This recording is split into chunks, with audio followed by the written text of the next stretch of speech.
Hi, folks. Welcome to Non-Productive. We scheduled this thing about an hour or two ago. I hope people will be joining us live. If not, you're going to get this on the podcast and in our archive. I'm Frank, joined by an empty room that has Alan.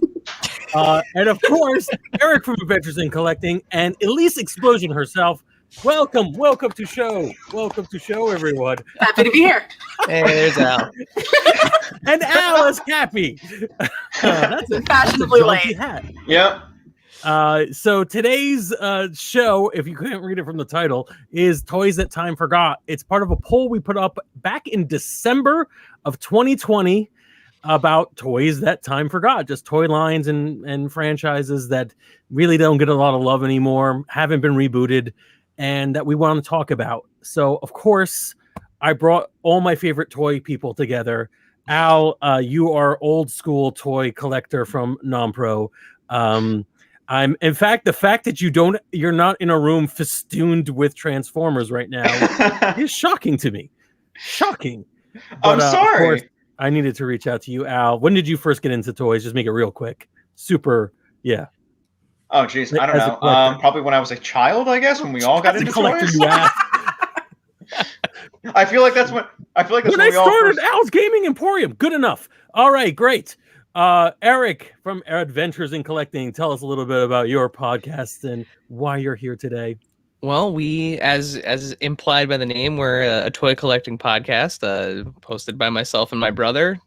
Once again, got into toys when we were kids, so it's fun to be here to talk about toys. How long has the podcast been on? It's been like a little bit over. Well, maybe you should answer that. Yeah, so it's been, it's just we just went over a year. So we just had our 1 year anniversary. So technically, Hooray! Toy Fair, which thank you, Toy Fair, which should have been this coming weekend, would have been really like our big 1 year, like super active on social media and everything. Yeah, right. So. All right. Well, glad to have you aboard. Elyse Explosion, we've worked with you over the years. Love having you on. Yeah. Love bringing you to Toy Fair. We talked about just before we went on the air. Tell us a little bit about you and your YouTube channel and all the things you like to do. Oh man. Well, for start, I didn't really start collecting toys until I was in college. So it's I had them as a kid, obviously, but my relationship with toys changed quite a bit once I had disposable income, or at least what I thought was disposable income. But I digress. I do YouTube. I do a lot of like toy unboxings, but I do a little bit more variety than that. I do taste tests. I do field trips. I do basically, if you think anybody could be doing it on YouTube, I might be doing it. So Swiss Army knife of YouTube. Yes. I try my best. So I think we put the show together kind of for two reasons. One, it was December when it was originally pitched, and it was the toy buying season, and it was actually one of the first years I've seen like wish books being physically mailed out again. It's kind of a gimmick thing. Amazon, I think, did it last year. Every once in a while, someone will do it. They'll actually send out the physical wish book where you can, like, a kid can circle all the toys that they want, which got me thinking about it. But also, as we have all been locked in for longer than we expected, I've been living with all the stuff that I've brought in after move. And when I open up these old boxes, it's like I'm going through a whole new unboxing. So I was like thinking about all these old toys and the fact that I schlepped them from one place to another. I definitely wanted to talk and celebrate some of the stuff that we've been collecting over the years, and maybe some of the stuff that don't get as much attention. And now, because it's February and we've been snowed in literally for the last, at least in New Jersey, I think it snowed almost every day this week, or last 2 weeks. Pennsylvania too. It's pretty bad over there. It's pretty awful. And since we're trapped in here, we could not get all the items we wanted to talk about for this episode. We wanted to have physical representations of the things, but we do have some media that we could share and a couple of physical representations. I'm not going to edit that out of the podcast. It's going to stay in. So yeah, we're just going to have fun, talk about toys, and then enjoy it. But we don't actually know how we're going to start. I might want to throw to Erik's first. Okay. Because this is something I I thought I had. I really did think I purchased it, but I remember it was on my beg list, and I never actually got the toy that you're about to go through for us. So, would you like to take it away and talk a little bit about your toy that time forgot? Sure. So, to give this a little bit of a primer, so a few months ago on the Adventures in Collecting podcast, we had a good friend of ours come on and talk about amiibos, right? And like we discussed the entire world of toys to life. So Skylanders, amiibos, the Disney Infinity, all those kind of little figurines or even like small form statues that interacted with video game in some way, shape, or form. And as we were talking about them, looking behind me because I assumed I had a stack, but they're not there right now. They're by the Nintendo. Sure. Where they should be. Yes. So we started talking about kind of the history of that toys to life category, and the first thing that came to my mind and my brother's mind was Captain Power and the Soldiers of Fortune. Oh yeah. Which is, I mean, if first of all, you want to talk about just kind of like really cool toyetic toys, it was before, they had deemed the vac metal process like inherently dangerous. So like all the toys had these really nice, for 3 3/4 inch figures, very much like your G.I. Joes at the time. They had nice articulation. They had great paint apps, like these really shiny, popping colors, blues, coppers, gold, silvers. It was all there. They had great ships. They had great play sets.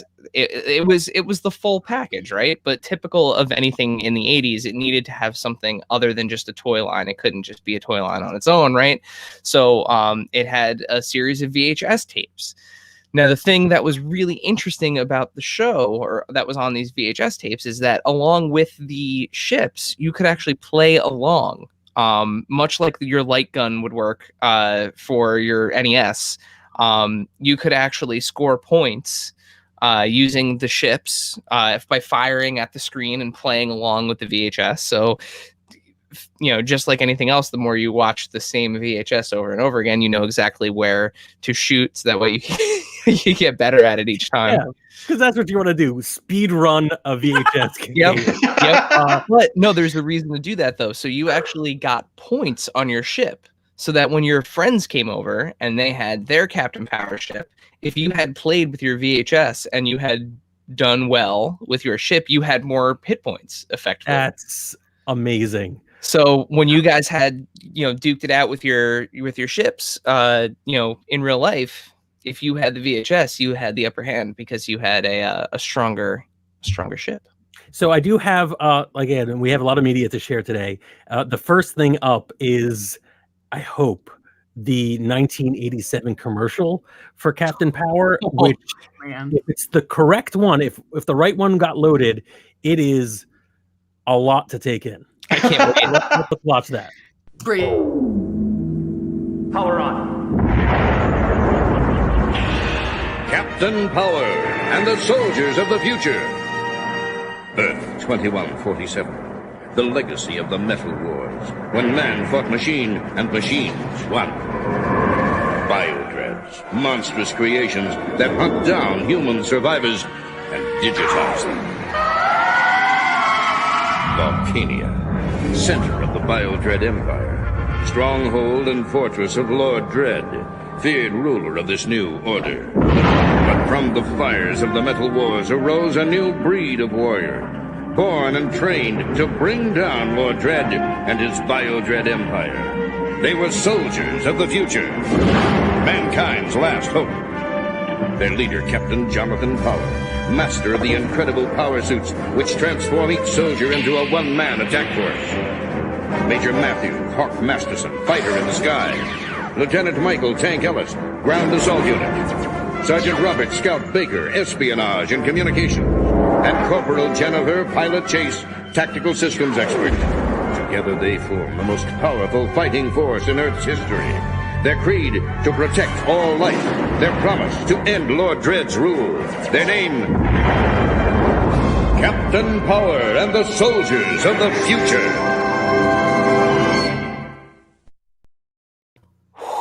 Wow. amazing. Oh That my was actually the intro to the show. Yeah. The actual commercial for the toys is a little different. I'm going to see if we can load that up and share it as a share screen in a minute. But wow, so much. It's like a movie trailer. It's 21:47 is when this all goes down. And honestly, maybe At the rate we're going. the weirdest thing I've ever heard pitched. Maybe. Hey, listen, Vac Metal is coming back. Super 7 is doing it. So I mean, hey, if that's the one little thing that we can we could use as an inkling to the future. Maybe that leads directly to this future because the metal whatever, and then the CGI was honestly not bad for what it could be. I was surprised it was live action though. Yeah, it was live action. Yeah, those were some actually pretty decent suits too. I was pleasantly surprised. Yeah, Doesn't it they look not like recycled from somewhere else? Extreme was the acting, which was very much like children television acting, which was like, I'm going to be very expressive and force these words out of my brain. I'm going to see. This is going to be a flat YouTube share because it's worth it. I'm going to see if I can actually share the original toy commercial, or at least one of the original toy commercials, and we're gonna take a look. It's right from YouTube. All right, we're looking at this. It's loading, I think. Ooh. Oh, I didn't add it to the stream. My mistake. There we go. Okay. So this is the one I remember from as a kid, because it was the classic little brother having everything painfully explained to them. Because, how are kids going to get a toy commercial without abundant context? So, more soldiers of the future for Captain Power. Yeah, now we're part of that. Look out! Oh, the sound of those ships. Hey, what's that? I'm with Lord Dread now. The Phantom Striker jet fires invisible beams back at the TV. Or the Power Jet XT7. I don't believe it. Believe it. Score. Believe it. The Phantom Striker. The power of the future. It's in my hands. Believe it. Captain Power. Believe it. Separately. Oh, man. That's some like Naruto level believing of it. The sound of those ships takes me right back though. Just hearing the gunfire from those ships. Oh, like permanently burned in my memory. Those things were the best. That was such a fun, dumb toy. I loved it. Mattel just right out of the park with that one. So did the ships themselves record the points? Because obviously, if it's a VHS, it's not going to be picking up anything, so that it's going to go straight into the toy itself. That is next memory level. on there. So if you wanted to be a jerk, which I was the little brother, so of course I was a jerk, you would compete with your brother, and then when he got up to use the bathroom, you'd pop the batteries out real fast. Oh, that's slick. Yeah. Not cool. Yep. That is not cool. He's 7 years older than I am. I needed an advantage. We're cool. We're cool now. He's totally gotten over it, but I at the time, I'm sure starting on this video podcast, so maybe you're not quite over it. You're just grumbling and beating up a simulacrum of you. That was a great line, and the gimmick is great. I love I can't believe now in my life is when I first realized that these were VHS tapes and not a TV show, because I'm pretty sure I was looking for the TV show on regular broadcast television as a kid. Yeah. That's how dumb I was. So that's neat, and I think the gimmick is awesome. Anything where your toy can interact as a proto amiibo, I wouldn't, or a Skylanders, what have you. That's just a fascinating way to look at this line. And the thing that we kind of talked about when we started rethinking about this line would be, how awesome would it be to have something where you can load your phone into it, right? To be clear, I believe Katie is talking about the show we were talking about. You're not talking about the relationship between Erik and Dave, right? It does look like, doesn't it kind of look like one of those commercial segments from Starship Troopers? Like, oh yeah, Yeah, absolutely. It looks like someone made up. This is a show that they would probably have, or like the show in the show for Stargate. Like it looks like it has that kind of feel to it. But it would be awesome to make a toy like this and have the ability to, like, you know, dock your phone in it or something like that, and, you know, have kind of like this. To me, like, this is one of those ones that I really would love for Mattel to resurrect, even if it was through that, like, Mattel Creations sub brand that they have that does kind of the really limited, like, niche stuff. You know, what's old is new again is truer than it's ever been. You know, I mean, one of the hottest selling things right now are those Masters of the Universe Origins figures that, like, you can they're really good anywhere. Yeah, and they are great. They did a great job with them. But like all that retro stuff, especially stuff from like that, you know, mid to late 80s, is huge right now. So I mean, I think Captain Power is due for a comeback. So I great choice. For those of you watching us live on Facebook, YouTube, or Twitch, leave us a comment, as you may have just seen, and we will interact with it and answer your questions or jeers during the show. That was a wonderful toy line. I absolutely love it. I want to transition. There is a good transition in this, and one of the things we discussed. To be frank, it would be Al's product, which fits almost like narratively right into it. I don't want to do good. I want to do something completely stupid. Elyse, yours, I am obsessed with this because I, first of all, thought it was the wrong toy my entire life. And now, like, after researching it for this show, I'm like, oh my God, did I own these? Did I own many of these? I would like you to talk to us about your toy line. Okay, so I need to kind of set this up, paint an historical picture of why this even entered my life. Because one of the things that I've noticed as a person who collects girls' toys is that an overwhelming majority of stuff from my childhood and slightly earlier has been rebooted in some form or just never stopped. So it was really hard for me to just kind of pinpoint down what could possibly be considered a forgotten toy in my life. Like, I mean, you can see I've got American Girl dolls behind me. Those haven't gone anywhere since 1986. But when I was but a wee babby Elyse, probably like 2 or 3 years old, and I'm going to get slightly real, I suffered a series of really traumatizing nightmares. And we took me to like doctors and stuff to try to get this stuff to pass. And out from the freaking clouds descended Tonka with the Pooch Patrol. Now, Pooch Patrol, and this is my childhood Pooch Patrol right here. This is Bitsy in a picture from probably 3 hair colors ago. So Pooch Patrol were a line of maybe 8-inch plush dogs, and when you got them, they looked all nice and happy and normal. But they're I actually have a commercial if you want to air it and sort of surprising it. But while you're talking, actually, let me just put up the brochure you sent us. Yes, please go ahead. All right. So the deal with Pooch Patrol is that they looked all kind and nice and fluffy, like the ones along the bottom. But if you could turn them into guard dogs by flipping their eyebrows up and their lips up, or eyebrows down and lips up to make them scary and bare their teeth to scare things away. So my mother bought this dog for me to try to, so that I could sleep with as a sleep toy to scare the nightmares away. And I'm sure that it worked in some capacity because I'm 34 years old and I haven't had one of those nightmares in just about as long. But it was just such a novel little gimmick. And I don't hear anybody talking about these. And it looked like, based on my research, there were like 2 variations. Oh yeah. Okay, so, good. I wanted to surprise you with one of them. Did you?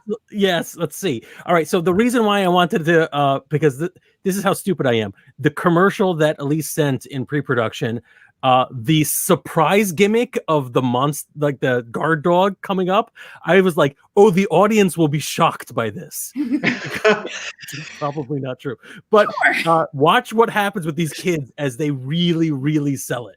This first commercial is amazing, and then we may have a special. I don't know if this is. I have 2 surprises for you, Elyse. I don't know if you already know one of them. We'll see.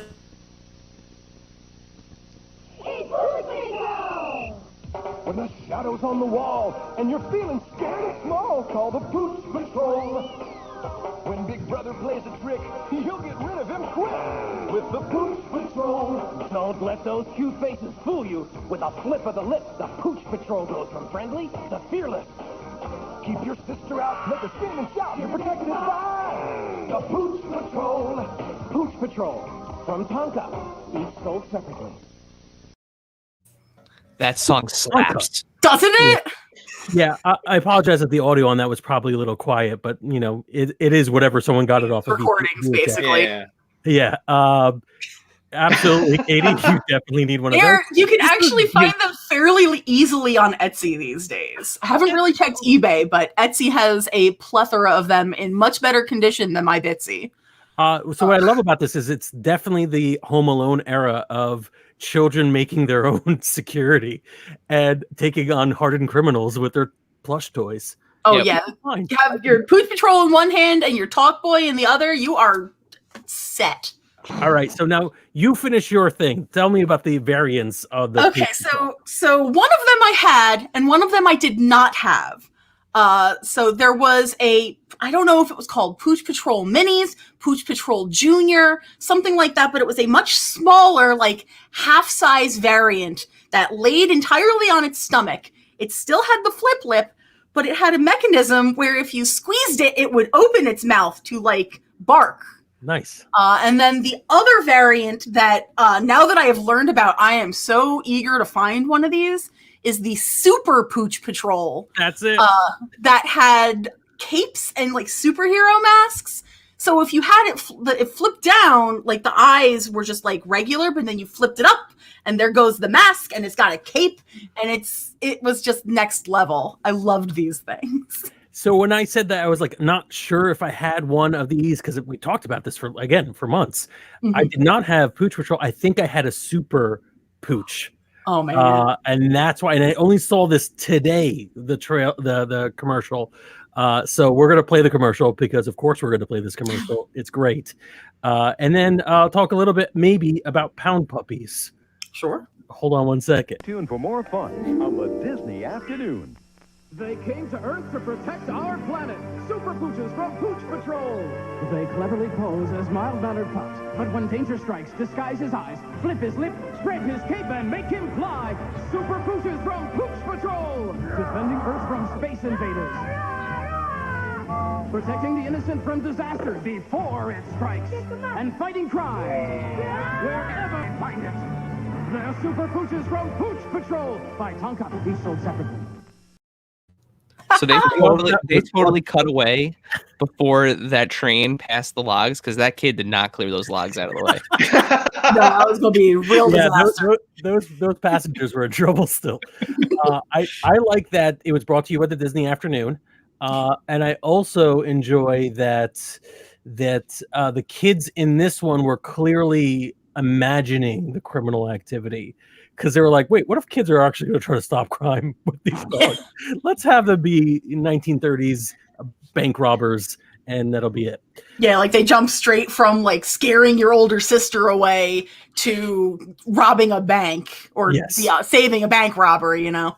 So my guess is that Super Pooches may have been one of those attempts to like twist a girl toy into something that boys would want as well, because it seems like that may have been something I would have asked for, more likely a superhero dog like Crypto or something, but in reality they were all good and I loved my pound puppy. Where's your dog now? He is at she is at my parents' house. I have just bags and bags of stuffed toys, and I retired her when I went to college because I felt that it was time. She had served me well, and did not need to get lost or made fun of by everybody who would sit on my bed and throw my stuffies around. Well, I hope. And she has a nice worn patch on the side that was in the picture that I sent you guys. It's 100% pure love. I have no idea what her original color was. Like, she's grimy and disgusting, but the best toys kind of are in that sense. A little bit. Yeah, no, it's really cool to have a lived-in toy, especially when it's like a soft plush and with like a great background, like literally purchased to keep the fears at bay. That's so sweet. I love that. I can imagine being like a parent now, right? And being like, my kid's going through a crisis, and then sitting up late at night, and that commercial comes on, and it's like, ding! They made a toy for this. So I do have one more little bit for Pooch Patrol that I don't have any zero corroborating evidence for this. Okay. But in an attempt to look for it, and specifically to look to see if was this ever spun off into like an animated product. I think everything we talked about or we're going to talk about, there was, synergy. You made a TV show for it. Captain Power was basically powered by the TV show. The other things we're going to come up with they all have some sort of animated element. So was there ever an animated special? To the best of my knowledge, no. And I think it's mostly because the demographic for that skewed much, much younger. Yeah. Like, they weren't trying to get the 7 to 10-year-olds. They were trying to get like the 3 to 5s. And at that point in time, it was a little bit more challenging. I mean, I guess you had like the Care Bears and other like soft, cuddly friends. But to the best of my knowledge, they did not really do too much with the Pooch Patrol IP, and it just kind of died out after a year or two. Yeah, and there are plenty of toys along that timeline that are just like, these will carry themselves, or they won't sell. It doesn't matter. We're not trying to, corner the market. I think a lot of girl toys actually get the shaft on that because it's just like sort of considered a wash if it's not Barbie. But I did find one thing in the darkest corners of YouTube. Oh no! Oh boy! So this is either a coincidence, a naming coincidence, perhaps a film student project I stumbled upon, or it is the real deal. This is either just it's a coincidence. This is someone who made it up for experimental reasons, or it's the real deal, and it is pretty perplexing. Let me play this bumper for you. All right. The Pooch Patrol Easter Special will return after these messages. The Pooch Patrol Easter Special. I combed the internet looking for anything about this. Nothing. I found no other references. The YouTube channel that uploaded it only has other videos in, I believe, Russian, or at least it's the Cyrillic alphabet, and they're not at all tied in with Pooch Patrol. They're like, I think one of them was like someone was testing a Nokia. It was very, very weird. I did reach out to the person who made that, who owns the channel, and if we hear anything back, I want to know what this is. Yeah, it feels like a vintage bumper. It does not seem like somebody was just making something for fun. It has that nice, lovely JPEG artifacting of a vintage bumper. Right. Yeah. And if that channel had any other things that were similar, I would say, oh, this is just a channel that makes fake bumpers for things. I'm sure there are a few channels that probably do that. But no, that is all I can find. I might be able. I just remembered that I had a toy I was supposed to bring in as a visual aid. But maybe we could cut to Al, and you could talk a little bit about your toy line, and we can give me a chance to run out of the room and grab that. All right, sure. Al, can you save me from myself? Absolutely. I'm always here to save you from yourself. So the toy line that I think history forgot is something from like the late 90s. Called War Planets, and it was came from the company Trendmasters, whose like only other claim to fame was the licensing from the 1998 Godzilla film. So their big thing was making all the toys for that movie.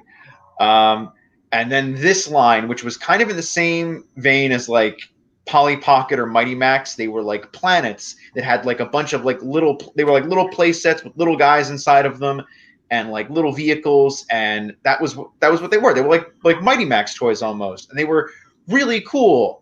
Like because they were all themed around different ideas like ice and fire and rock and bone. And like the bone one was so cool because it was like a Cthulhuan planet that had like tentacles and like worm creatures. Like they rode monsters as opposed to having any form of technology, and they were all like really differently themed, made them really, really fun. And the interesting thing about it was that they eventually did have a show, but the show had a weird, complicated relationship with the toy line where like it kind of came out at the tail end of it. Was around for 2 seasons. And kind of it put its undertitle above the actual title. So instead of calling the show War Planets, the show was called Shadow Raiders. So instead of like it being automatically attached to the toy line it was supposed to be promoting, it got, because war was not a good subject in where they wanted to pitch kids TV. So they had to be like, oh, well, it's Shadow Raiders War Planets. And like, so that was the show that was pitched, and it was consistently in spots where like nobody saw this show. I loved this toy line. I had these toys. I did not find out there was a show until like 2 years ago, and this came out in like 1998. Wow! All right, we have the syndication only. I'm sorry. Was it like a syndication only kind of show? Yeah. That'll do it. So I got the commercial for the toy line. I did not even, somehow I've seen this commercial and I didn't know it was a Mighty Max, like, or Polly Pocket, whatever, little mini thing, but playset toys. But I think the TV commercial or the opening, perhaps both, have so much info dump. Just try to take notes while we play it. War Planets, a universe at your command. Put the power in your hands. You've never seen planets like this before. You transform heroic Planet Rock into a mighty war planet with massive armies. You construct Shadow Raider moons to build the ultimate war planet of unlimited power. Massive weapons to face the ultimate evil, the Beast Planet. Weapon fire on every side. Reveal the planet-eating claw inside. You transform Mighty Planet Bones with stinging tentacle attack. You transform Heroic Planet Ice with Freeze Ray Missile Blast. A universe at your command. Weapons smashing. Planets blasting. Missiles fire away for all-out war. All-out war planets. Take command. The power is in your hands. Totally new war planets, each sold separately. You can collect them all. Batteries not included. Totally new war planet. Can we go back? I think I missed. Yeah, there's a bunch of things there. That was so much a to lot. unpack with this. Unlimited power. You've never seen planets like this before. There was for good reason too. They're really this feels like a marketing department that didn't have an idea of what they were selling. So they're planets. And they go to war with each other? No, see, Al gave away the key though, Frank. You're close. It could be that, or it could just be Trendmasters toys. There you go. Yeah, apparently the show was at least 2 years late. Maybe they didn't know what was happening. Like, is there a plot for this? What are these things? They look like when you got the toys, there wasn't really anything. It was just like, there's the theme, and this is kind of what they're about, and they fight. Go. The toys look really cool. Like that again, the tentacle planet thing. What was it? The Beast Planet. Beast Planet. It was really Super Mario Galaxy like. Yeah. All right. Yeah. Right. I get these rebranded that way. I do have the opening for the TV show. which I remember being phenomenally bored by. I think we're gonna play it, but I might have to stop it after the first minute. It doesn't seem to explain anything else, except it does seem to have been in part, at least at some point, in the same animation block as Transformers Beast Wars. Yes, It was done by Mainframe, so I think this was around the time like they did Reboot. So yeah, they were just trying stuff and seeing what works. Let's see if this works. All right.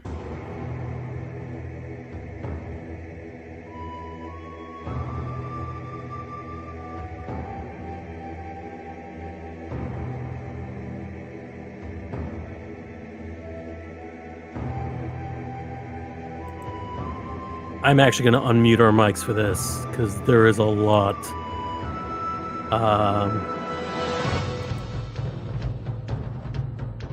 Going on. Oh, I can't unmute everyone's mic. That's fine. I'll talk for everyone. There is the animation quality. Oh my god, it feels like Reboot, that they just sort of like reskinned Reboot a little bit, used the same models and redid it. None of that. I couldn't even play the whole thing. None of that was interesting. It just kind of bleeds together a little bit. And the show is very weird. It's like that. It's that show that tried too hard. Like it was going for a very adult type show in a children's block where it just was straight storytelling. There was no episode to episode adventure. Everything just went into each other. Long before Netflix made that really popular. And I don't know if it plays well, especially for kids. And the setting is very somber. Of, hey, we're all at war for resources. And like everyone has something that everyone wants, like water, food. I almost want Al to stop talking about this. It's so boring. I know, It's really There's not terrible. one action. Like, look at the commercial for the toys, then watch the opening for the show. It's like, no, it's just crazy action all the time. This one's like a lot of political banter and like, well, the Beast Planet is showing up. It's a slog looking at the opening. The opening is supposed to get you in, and the commercial was like, ugh. The gravelly voice of the guy, he was like, you never seen planets like this before. Shove this in your mom's face and say you want more. Like, it was Randy Savage was delivering those lines. I'm probably going to get flack for this, but I got major Bionicle vibes from that. Yes. You're James Carolyn. Why don't you comment on this so we can... Yeah, I'm waiting for his name to pop up to be like, you're wrong and this is why. I got just strong Bionicle vibes from that, and that's like, it's the you music, do you, man, right? but I'll pass. Can I just play James a can't little come bit to of the computer opening? because Katie's keeping him away with the Pooch Patrol. That's right. He's right now, and he's on Etsy trying to find it. I want to play just a few seconds of the opening of Mighty Max, the animated series that came with the toy, which was going to be my product to talk about. But honestly, Mighty Max, everybody wants to see it back. It's the most amazing line, and everybody loves it. And if you don't, you're wrong. But just a few seconds.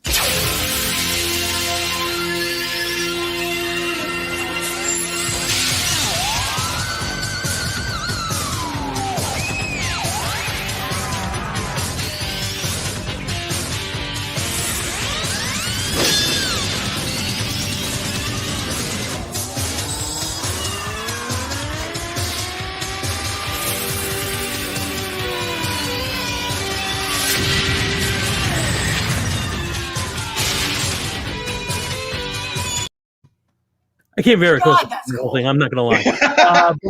So good, so anime, and that show had a arc that went through all the episodes, individual storylines for the more of episodic feel.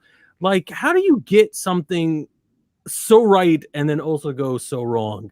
I don't know, and that seems disappointing. But I guess I understand why Warplanes, because it really does look cool. I would want those as a decorative piece. And they're great. They display great. They're just a fun entire line. Like they made them for like you had the build your own kind of thing with the moons. So much of it was really nice, but like that show, man, it was like they had very lofty ideas, which is Mainframe very much in the later years as they went like Reboot got very philosophical, and then there was Like Beast Machines got very up its own arse about stuff. So it's. But like you mentioned with the Godzilla toys, they made Godzilla micro sets too, and those were fantastic toys. Yep, the they ones were. that, like, closed up into like the different monsters from the different kaiju's. They were fantastic. I have those toys. still. They're right in the house somewhere. Are there Polly any? Pocket had a house. Polly Pocket no, let's not knock Polly Pocket. Those were great toys. Those were stellar toys. And they've never left. Messages. No, I don't want autoplay. Hold on a minute. Sorry. Didn't expect that to autoplay. Yeah, are there any little micro like playset toys that are on the market now? Well, Polly Pocket did just do a return to form of that nature. They shrank back down again. They still have, it's like diversified, and I'm sure Eric, you can probably speak to that. They still have like the regular, like the 2-inch dolls, but then they've also got the little compacts have started to pop up again. Yeah, so they still have right? They still have the original, like, your little clamshell things. Those have kind of never gone away. That's always been kind of a staple of the line. But then they also have 2 additional size figures. So they have like a tweener that's like maybe like 2 inches tall, and then they have these like 3.5-inch, like very gummy, rubbery figures. Yeah. They're not great. The accessories on them break all the time, especially like, I have a 5-year-old and she likes to dress and undress them, and pulling those like very plasticky rubbery dresses on and off, like the shoulder straps break. Oh, that's but like the little clamshell things are fantastic, and they're still to scale with the original, whether it's the Bluebird or the Mattel one. So like my wife's Polly Pockets now have some 2020 counterparts. That's awesome. I love the passing the torch story on that. That's great. Yeah, it's a gimmick that I think I love. I mean, I don't see it a lot, but especially as I'm running out of space, I would love to be able to collect toys that are small. The other company that's doing it again is Lego. Has actually adopted it. They have Lego sets that are now like collapsible little worlds that actually look like storybooks. They're with Disney. So we actually saw those at Toy Fair. Yeah, but those are actually hitting the market now. So, all right. So, quick segue back to the lovely plush toys like Pooch Patrol. I have a long commercial for my personal favorite, Pound Puppies. I can't remember the name of the Pound Puppy I had, but it definitely it came with a removable collar, which was kind of the thing. I believe Pound Puppies, if I recall correctly, had like adoption papers, sort of like Habitat Kids adoption papers. It had a removable collar that I gave to my pet ferret. I had an albino ferret for, I think, like a year when I was very young. I guess it was technically my sister's, but we had an albino ferret named Snow White. And that collar fit around her neck perfectly. And my parents made us give her away to a person who just had many ferrets and was better able to take care of them than a bunch of kids and 2 parents. So pouring one out to Snow White. But yes, Pound Puppies was a fave. Here's a commercial for the Pound Puppies. I know we're not bringing up Pound Puppies because they keep coming back. I don't think they've gone away for very long. But it's worth seeing this commercial because of all the crazy things that the people behind Pound Puppies thought might be viable markets for Pound Puppy purchasers. Say that 3 times fast. All right, so we're going to actually watch this together live. And of course, this was recorded from a Rudolph the Red-Nosed Reindeer special. We will return to Rudolph the Red-Nosed Reindeer after these messages. I miss those end cards. Puppets, rather. These lonely Pound Puppies need someone to love. Someone who'd love a little puppy love. For you, Grandma. Pound Puppies are as cuddly as real puppies. He'll keep you company in the dorm. They're the perfect way to say I love you for birthdays, Why is she in a cake? or any. Why is she have a dog in a cake? What is that little girl doing in a cake? That is not. That's no. That's some, like happy birthday, Mr. President shit. Yeah, They're making some so party. many Very holiday uncomfortable. references here. Like it's like, oh no, it's good for any time. Easter, Christmas, birthday. The puppies are great for any time. It doesn't matter. Cool. Birthdays I get, but why is that little girl popping out of the cake? It's a toddler burlesque cake. Oh no! Oh, Somebody I had to didn't say actually it. hear The little what boy you in the said. sweater vest is about to have the best birthday ever. Yep. oh no! It's a toddler burlesque show. Oh Lord, that's not. See, this is why he was shocked that we were going to do this live. He's like, are you really going to do this live? Yeah. All right. So, college dorm, Q. The dorm. They're the perfect way to say I love you for birthdays, holidays, or any day. Pound puppies, so soft and adorably lovely. Sometimes the hardest thing about getting them Happy Valentine's Day. is giving them up. And that's why we're doing this. You know, we're doing a Valentine's Day show. That's right. That's the reason. I like. So I like it's the. interesting that they're also Tonka. I guess I never realized. So Yeah. there's the connection between them and Pooch Patrol. Yeah, I did not. I've always thought of Tonka as the trucks, and that's it. I've stopped thinking about them, but yep, makes sense. Yeah, they had Tonka had a whole plush had a whole plush thing because they had the wrestling buddies and then the superhero buddies, the super pals. Yeah, that's what they were called. You know, I was going to save this for an upcoming. I'm doing a video series. I think we may have hint upon this earlier in the podcast, unboxing the past, and I was going to save this for later in one of my unboxing episodes. But to be honest, I kind of want a professional's opinion. Will you excuse me for a moment? Give me a moment. Of course. Talk amongst yourselves. I think the other thing that was really cool about that commercial was the 1980s CEO. That was my favorite part, I think. The guy's like, he's all like, build, build, build. And then he's like, pulls it out from under the table. And he's got a fucking pound puppy. And What do you think the tax rate is? No, screw it.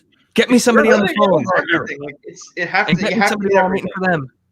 it's like, what's it, that gecko? I can't remember the name of the show. Hey, Curry! But there's that movie with the guy, the gecko. I can't remember it. Doesn't matter. But it's like, Are you talking about Wall Street? yes, I am. That's what I'm thinking of. Thank you. But I feel like it's one of those. Gordon Gecko. And then you Okay. like I Gordon was Gecko. literally Thank you. picturing a gecko. And then you like cut to, the Pound Puppies commercial, and you see just like a mountain of Pound Puppies behind him. Greed is good. I feel like my puppy. 2 piles of Coke, but and then a pile of Pound Puppies behind him. Oh god! And just Or I just a imagine pile the of guy Coke just for the Pound Puppy. just like, oh, there you go, Rover. Just get a good 1 line. pile of Coke, 1 pile of stuffing. Now it's So we're funny, talking and about I'm gonna wrestling before you jump into yours, Frank. The only Pound Puppies that I ever had were, I guess, from like the second wave, and they were tiny. They were maybe like 2 inches long, the miniature figures, and those were the only Pound Puppies I ever had. And my mom only bought me the gray ones because they matched Bitsy. Oh, that's nice. Good aesthetic. We talked about Wrestling Pals very quickly. Tonka's Wrestling Pals. This is not that. Oh no! This is a spoiler for a future unboxing the past, which I would love both of you, or actually all three. I know Al already submitted a video, but I love all of you to be involved in it. That would be fun. But this is going to be a spoiler. Wow! Wow! Oh my goodness! Does he talk? No. Did he talk? No. Oh. There is no maker mark.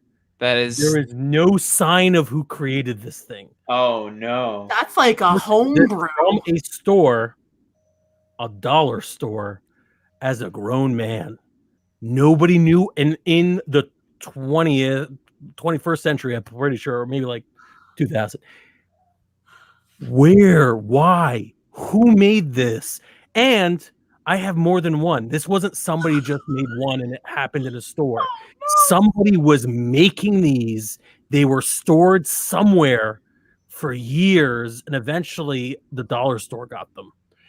Now, I have not actually searched for these in my life because I think I want the mystery, but I probably will have to at some point because once I make the video of it, someone's gonna say, "Oh, that was a whatever." But how fascinating and frightening is that? Well, I'll tell you this: I've never seen that thing before in my life. Yeah, it's amazing, and it just lurks in the back of the studio. One less thing that's a little less amazing, but I made Al talk so I could get it. When I first saw the Pooch puppies, the first thing that came to mind is this little guy who is in my collection. He's a gift for my niece that I did not get her this year because of COVID, but it's coming to her soon because she loves unicorns and she loves creepy shit.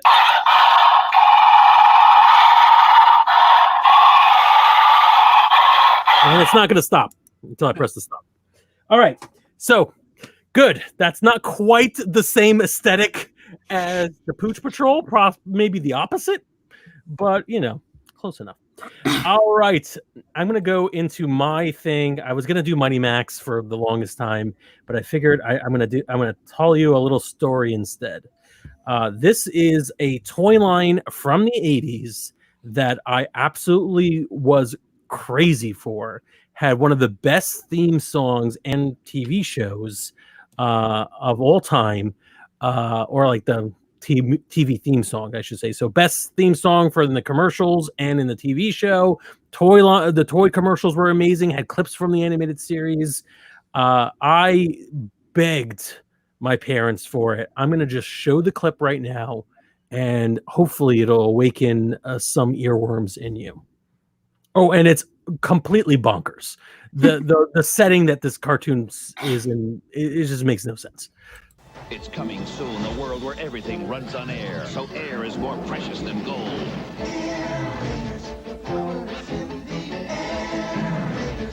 But in Airlandia, the tyrants of wind control the air, and only a rebel band of heroic air raiders has the power to stop them.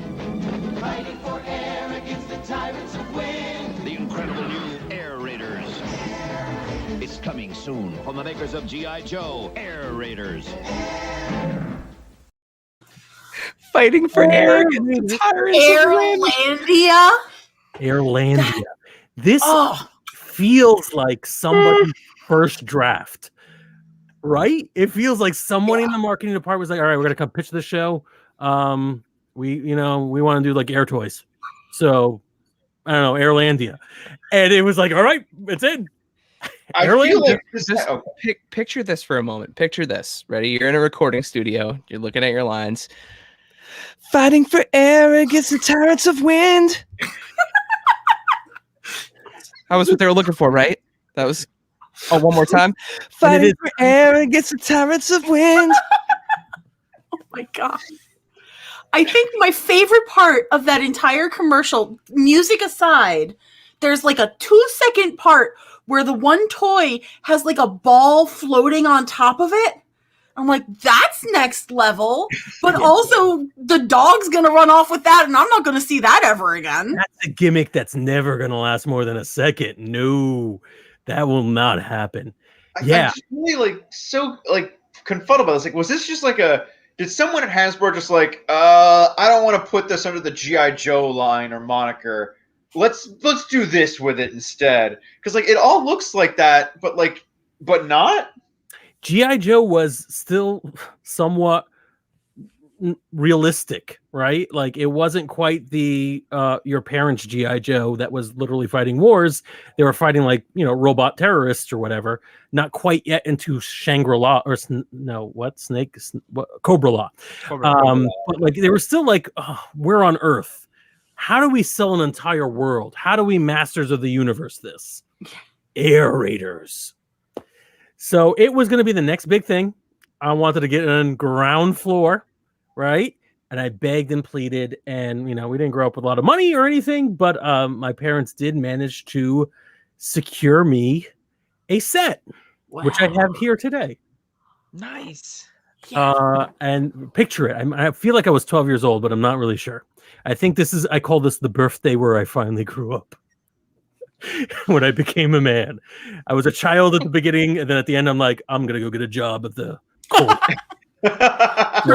Air Raiders, and I got No! Ring Raiders. That's still really cool, though. Is it though? Okay, I mean, listen, remember, girl toy, ring is okay. Sure. So the gimmick here, and I can open up the box and show you, but that pretty much I've actually seen these. You've got this like little thing you strap on your wrist, and an airplane you wear as a ring, or several if you want to have like a Thanos thing of just fighter jets, and you press the button and it makes like the keychain sound noise of a fighter jet fighting. I'm sure this toy is beloved. I am sure of it. But they are apparently extremely rare. Especially in box. And in box, look at that. Yeah. And I could tell you I didn't play with it. But no, I was just so disappointed because I was a big fantasy sci-fi person. Like, I think Masters of the Universe is probably my all-time favorite line, which married sword and sorcery and spaceships. So this was like, I could play with jets that are like rings. Ring Raiders. It doesn't sound as good. Where are the Ringlandia? Ringlandia. So I think that's where Sonic the Hedgehog takes place. Ringlandia, the knuckle region of Ringlandia. I have a trailer. I do have a toy commercial for Ring Raiders. The only one I could find was an Australian version or the UK version. So pick your poison. We're just playing one.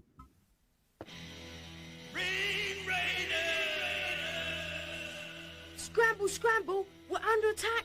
Blaster on, fire, they're closing in, he's on your tail. Brakes to the left, missiles locked, mission accomplished. Ring Raiders, the command is in your hand. Ring Raiders. Air Carrier Justice on full alert. Skull Squadron, all pilots ready for takeoff. No, we had two commercials in there, and that thing looked pretty awesome. Yeah, no, the first one was like, all right, this isn't bad. The second one had me. I was in. Yeah, I was the second one, but of course I got the that flips up. Oh. Yeah. I feel like I really feel bad about ragging on this, and it's not that this was bad. In fact, I'll put it on the display behind me. It was just so unexpected. It's just not what you wanted. Yeah, exactly. At the end of the day, and the music doesn't ring the same way. Ring Raiders. I was not into like White Lion as a kid.